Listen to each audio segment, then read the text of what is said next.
دانشگاه نویه فیض‌آباد با حکم خود از 9 دکامبر سال 2022 ساکن دهه میرآباد این نویه الیف سهیلی را بر اساس قسم سوم ماده 112 کودکس جنایتی تاجیکستان در قصد رسانیدن ضرر وزنی به سلامتی که از بی‌احتیاطی سبب مرگ انسان شده است گناهکار شناخته سهیلی سنگیر مرادویچ زاده و استقامت کننده نویه فیض‌آباد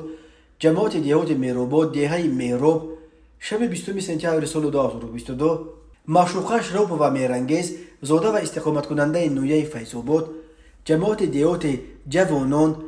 دهه کرسنگ را که در مرکز دلخوشی سمیر جان همچون رقاصه کار میکرد از احساسات رشک در پیش چشم طفل خردسالش برای آن زده کشت که میرانگیز روپ و گویا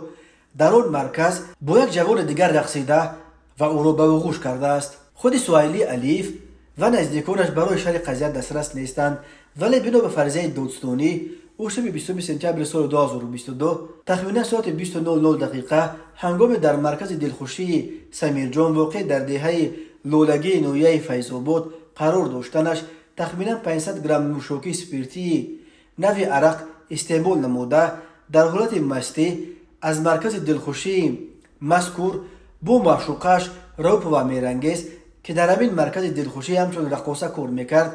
به منزل استقامتی واقع در نویه فیض‌آباد جماعت دیهات وشگرد دهه لولگی کوچه میرزا ترسونزاده خانه 18 آمدند. الیف سهیلی با معشوقش روپ و از احساسات رشک که در مرکز دلخوشی با دیگر جوان رقص نموده با آغوش گرفته است مناقشه نموده با دستش یک مرتبه بر روی روپ و زده او را به زمین افکانده است. سپس الیف کردار قصدانه خود را ادامه داده روپ و را در حضور پسر خردسالش سیفالدینوف جاویدان سال تولدش 2016 با دست و پایهایش به قسمت روی و دیگر قسمت‌های بدنش میزند که در نتیجه روپ و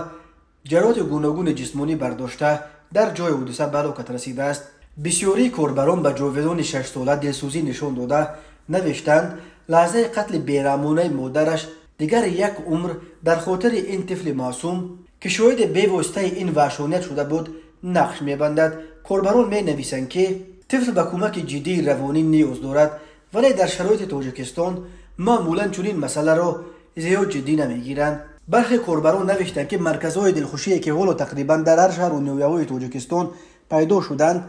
به مرکزهای فسق و فجور تبدیل یافتند و باید مقامات که مسئله بستن چنین مرکزها را در بین می‌گذاشتند.